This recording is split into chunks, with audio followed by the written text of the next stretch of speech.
大家好，讀你聽嘅時間，今日繼續讀 A.Christie 嘅450 from Paddington， 讀到第20節。上回19節咧就有突破性嘅進展啊 ！Craddock 咧接收到呢個 Alfred 嘅死信，緊急事故啊！咁啊影響咗呢個案情嘅發展啦，影響咗呢個嫌疑犯少咗一個啦。第一，第二就係即係要諗點解呢個疑兇要滅口咧 ？Alfred 知道咗啲咩隱情咧？咁樣事不宜遲啦，我哋繼續讀 Chapter 20。Over the telephone, Craddock's voice came in sharp disbelief. Alfred, he said. Alfred. Inspector Bacon, shifting the telephone receiver a little, said, You didn't expect that? No, indeed. As a matter of fact, I just got him taped for the murderer. I heard about him being spotted by the ticket collector. Looked bad for him, all right. Yes, looked as though we'd got our man. Well, said Craddock flatly, we were wrong. There was a moment's silence. Then Craddock asked, There was a nurse in charge. How did she come to slip up? Can't blame her. Miss Irisbarrow was all in and went to get a bit of sleep. The nurse had 5 patients on her hands, the old man, Emma, Cedric, Harold, and Alfred. She couldn't be everywhere at once. It seems old Mr. Crackenthorpe started creating in a big way. Said he was dying. She went in, got him soothed down, came back again and took Alfred in some tea with glucose. He drank it, and that was that. Arsenic again? Seems so. Of course, it could have been a relapse. But Quimper doesn't think so, and Johnstone agrees. I suppose, said Craddock doubtfully, that Alfred was meant to be the victim. Bacon sounded interested. You mean that whereas Alfred's death wouldn't do anyone a pennyworth of good, the old man's death would benefit a lot of them? I suppose it might have been a mistake. Somebody might have thought the tea was intended for the old man. Are they sure that that's the way the stuff was administered? No, of course they aren't sure. The nurse, like a good nurse, washed up the whole contraption. Cups, spoons, teapot, everything. But it seems the only feasible method. Meaning, said Craddock thoughtfully, that one of the patients wasn't as ill as the others, saw his chance and doped the cup. Well, there won't be any more funny business, said Inspector Bacon grimly. We've got 2 nurses on the job now, to say nothing of Miss Irisbarrow, and I've got a couple of men there too. You coming down? As fast as I can make it. Lucy Irisbarrow came across the hall to meet Inspector Craddock. She looked pale and drawn. You've been having a bad time of it, said Craddock. It's been like one long ghastly nightmare, said Lucy. I really thought last night that they were all dying. About this curry. It was the curry? Yes, very nicely laced with arsenic. Quite the Borgia touch. If that's true, said Lucy, it's got to be one of the family. No other possibility? No. You see, I only started making the damned curry quite late, after 6 o'clock, because Mr. Crackenthorpe specially asked for curry, and I had to open a new tin of curry powder, so that couldn't have been tampered with. I suppose curry would disguise the taste? Arsenic hasn't any taste, said Craddock absently. Now, opportunity.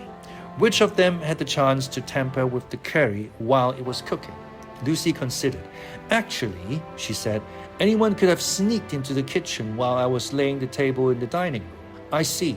Now, who was there in the house? Old Mr. Crackenthorpe, Emma, Cedric, Harold, and Alfred. They'd come down from London in the afternoon. Oh, and Brian Easley. But he left just before dinner. He had to meet a man in Brackhampton. Craddock said thoughtfully, It ties up with the old man's illness at Christmas. Quimper suspected that there was arsenic. Did they all seem equally ill last night? Lucy considered. I think old Mr. Crackenthorpe seemed the worst. Dr. Quimper had to work like a maniac on him. He's a jolly good doctor, I will say. Cedric made by far the most fuss. Of course, strong, healthy people always do. What about Emma? She had been pretty bad. Why, Alfred, I wonder, said Craddock. I know, said Lucy. I suppose it was meant to be Alfred? Funny, I asked that too. It seems somehow so pointless. If I could only get at the motive for all this business, said Craddock, it doesn't seem to tie up. The strangled woman in the sarcophagus was Edmund Crackenthorpe's widow, Martine. Let's assume that. It's pretty well proved by now. There must be a connection between that and the deliberate poisoning of Alfred. It's all here. in the family somewhere. Even saying one of them's mad doesn't help. Not really, Lucy agreed. Well, look after yourself, said Craddock warningly. There's a poisoner in the house. Remember, and one of your patients upstairs probably isn't as ill as he pretends to be. Lucy went upstairs again slowly after Craddock's departure. An imperious voice, somewhat weakened by illness, called to her as she passed old Mr. Crackenthorpe's room. Girl, is that you? Come here. Lucy entered the room. Mr. Crackenthorpe was lying in bed, well propped up with pillows. For a sick man, he was looking, Lucy thought, remarkably cheerful. The house is full of damned hospital nurses, complained Mr. Crackenthorpe, rustling about, making themselves important, taking my temperature, not giving me what I want to eat, a pretty penny all that must be costing. Tell Emma to send them away. You could look after me quite well. Everybody's been taken ill, Mr. Crackenthorpe, said Lucy. I can't look after everybody, you know. Mushrooms, said Mr. Crackenthorpe. Damn dangerous things, mushrooms. It was that soup we had last night. You made it, he added accusingly. The mushrooms were quite all right, Mr. Crackenthorpe. I'm not blaming you, girl.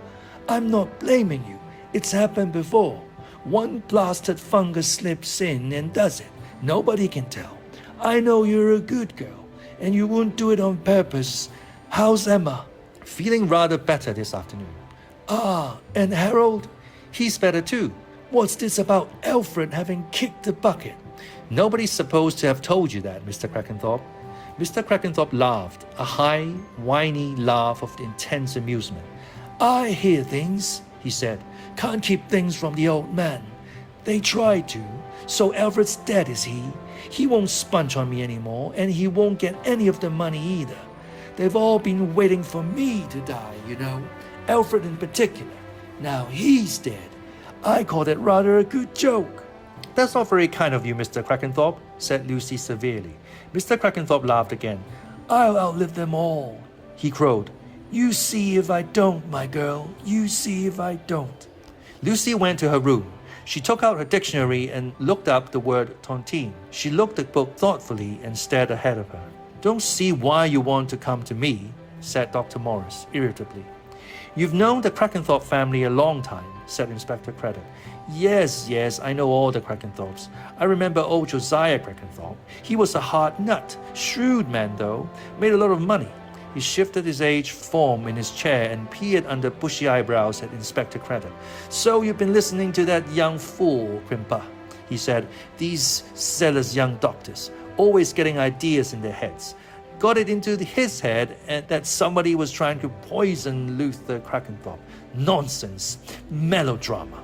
Of course he had gastric attacks. I treated him for them. Didn't happen very often. Nothing peculiar about them. Dr. Quimper, said Craddock, seemed to think there was.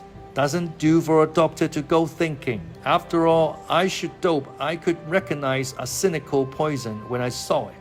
Quite a lot of well-known doctors haven't noticed it, Craddock pointed out. There was, he drew upon his memory, the Green Barrel case. Mrs. Tenney, Charles Leeds, 3 people in the Westbury family, all buried nicely and tidily without the doctors who attended them having the least suspicion. Those doctors were all good, reputable men. All right, said Dr. Morris. You're saying that I could have made a mistake. Well, I don't think I did. He paused a minute and then said, Who did Quimper think was doing it, if it was being done? He didn't know, said Craddock. He was worried. After all, you know, he added, there's a great deal of money there. Yes, I know, which they'll get when Luther Crackenthorpe dies. And they want it pretty badly. That is true enough, but it doesn't follow that they'd kill the old man to get it. Not necessarily, agreed Inspector Craddock. Anyway, said Dr. Morris, my principle is not to go about suspecting things without due cause. Due cause, he repeated. I'll admit that what you've just told me has shaken me up a bit. Arsenic on a big scale, apparently, but I still don't see why you come to me. All I can tell you is that I didn't suspect it. Maybe I should have. Maybe I should have taken those gastric attacks of Luther Crackenthorpe's much more seriously. But you've got a long way beyond that now. Craddock agreed. What I really need, he said, is to know a little more about the Crackenthorpe's family. Is there any queer mental strain in them? A kink of any kind?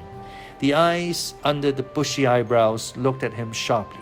Yes, I can see your thoughts might run that way. Well, old Josiah was sane enough, hard as nails, very much all there. His wife was neurotic, had a tendency to melancholia, came of an inbred family. She died soon after her second son was born. I'd say, the Luther inherited a certain, instability from her. He was commonplace enough as a young man, but he was always at loggerheads with his father. His father was disappointed in him, and I think he resented that brooded on it, and in the end got a kind of obsession about it. He carried that on into his married life. You notice, if you talk to him at all, that he's got a hearty dislike for all his own sons. His daughters he was fond of, both Emma and Eddie, the one who died. Why does he dislike the sons so much? Asked Craddock. You have to go to one of these new-fashioned psychiatrists to find it out. I'll just say that Luther was never felt very adequate as a man himself, and that he bitterly resents his financial position. He has possession of an income, but no power of appointment of capital. If he had the power to disinherit his sons, he probably wouldn't dislike them as much. Being powerless in that respect gives him a feeling of humiliation. That's why he's so pleased at the idea of outliving them all, said Inspector Craddock. Possibly, it is the root, too, of his parsimony, I think. I should say that he's managed to save a considerable sum out of his large income, mostly, of course, before taxation rose to its present giddy heights. A new idea struck Inspector Craddock. I suppose he's left his savings by will to someone that he can do. Oh, yes, though God knows who has left it to. Maybe to Emma, but I should rather doubt it. She'll get her share of the old man's property. Maybe to Alexander, the grandson. He's fond of him, is he? Said Craddock. Used to be. Of course, he was his daughter's child, not a son's child. That may have made a difference. And he had quite an affection for Brian Easley, Eddie's husband. Of course, I don't know Brian well. It's some years since I have seen any of the family. But it struck me that he was going to be very much at a loose end after the war. He's got those qualities that you need in wartime. Courage, dash, and a tendency to let the future take care of itself.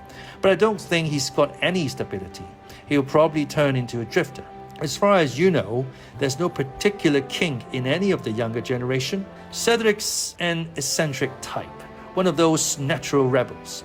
I wouldn't say he was perfectly normal, but you might say, who is? Harold's fairly orthodox, not that I call a very pleasant character cold-hearted, eye to the main chance.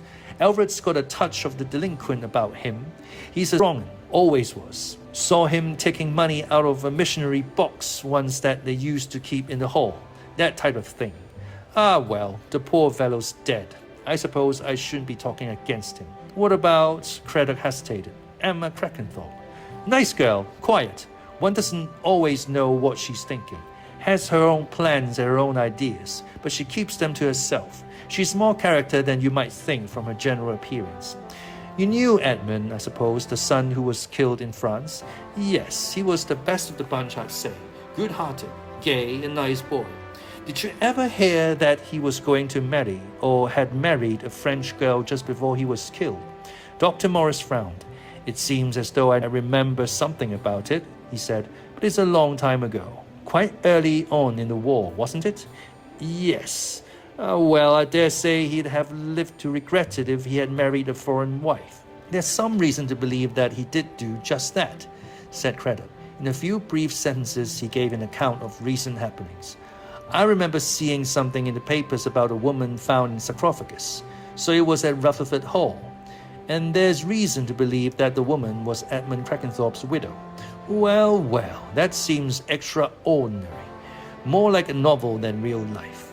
But who'd want to kill the poor thing? I mean, how does it tie up with arsenical poisoning in the Crackenthorpe family? In one or two ways, said Craddock, but they are both very far-fetched. Somebody perhaps is greedy and wants the whole of Josiah Crackenthorpe's fortune. Damn fool if he does, said Dr. Morris. He'll only have to pay the most stupendous taxes on the income from it. Craddock 咧就去 follow up 啦，知道咗呢一個毒咧確認咗係砒霜啦，係 arsenic 啦。咁然之後咧，佢就去揾呢個 Dr. Morris 啦。Dr. Morris 咧就係 Dr. Quimper 嘅前任家庭醫生。咁咧呢個 Dr. Morris 咧可以追溯到上一代做 sire 噶啦，咁所有 Craddock 佢都識得噶啦。但係呢個 Dr. Morris 似乎就對於呢一家人就冇咩太多嘅疑惑啊，即係對佢嚟講咧，佢哋全部都係起碼精神上啦，都係冇咩大問題啦。甚至乎呢個 Luther Craddock 咧，呢個第二代咧，佢只不過係有啲腸胃唔好啫，就唔係話有啲咩嚴重嘅病。所以就呢個案情發展咧，對佢嚟講就即係唔算話好多頭緒啦。佢亦都有聽到呢個 Dr. Morris 亦都有啲印象啦，對於呢一個 Edmund 去咗打仗啦，然之後就有一個外籍嘅妻子啦咁樣。咁但係佢亦都真係唔係好清楚嗰個深入嘅案情。起碼而家表現出嚟嘅係咁啦。值得留意嘅就係呢個 Lucy 咧去查之前 Miss Marple 玩 crossword 嗰陣時提嗰個字咧 Fontine 啦。咁可能我都要查一查啦。咁臨離開前同大家分享幾個字啦。第一個字就係 arsenic 啦，都要同大家講啦。雖然呢個字都應該相信好多人都識得㗎啦，因為喺呢個文中係經常出現嘅。砒霜就咁簡單，無色無味嘅所以經常會用砒霜嚟落毒啦。咁偵探小説都會出現㗎啦。咁就第二個字呢，就比較唔常用啊 bourgeois 呢個 bourgeois 咧係一個名詞嚟嘅，係講一個 bourgeois family 啊。咁咧佢就喺呢個中世紀啦，歐洲喺而家嘅西班牙嘅地方，西班牙東部啦 Aragon 呢個地方嘅一個望族啦、貴族啦。咁佢哋好大嘅 family 啦，佢哋最出名就係咩咧？就係做啲不法嘅勾當啦，做啲為咗奪權啊、為咗財富啊，做咗好多唔見得光嘅嘢啦。咁落毒咧，我相信都係其中之一樣啦。所以咧，文中咧就有講到，應該係 Craddock 啦，Craddock 就同呢個 Ice Barrel 講啦，就係話有人落毒啦，話佢哋 very bourgeois，there's a bourgeois touch 落毒啊。即係講呢個 bourgeois 有啲 bourgeois family 嘅作風嘅味道啦。最後一個字 parsimony 用嚟形容Luther Craddock 即係而家呢位在生嘅老先生啦老 Craddock 佢嘅極端嘅簡約極端嘅孤寒parsimony extreme unwillingness to spend money or use resources 一個非常非常咁孤寒嘅作風，就解釋咗點解佢係咁啦。咁樣就係因為佢同上一代嘅恩怨啦，亦都影響咗佢對佢兒子們嘅態度啦，令到佢好唔想使錢啦，因為佢好想擁有財富啦，好想使用財富啦咁樣。第21節再同大家見面啦。OK，拜拜。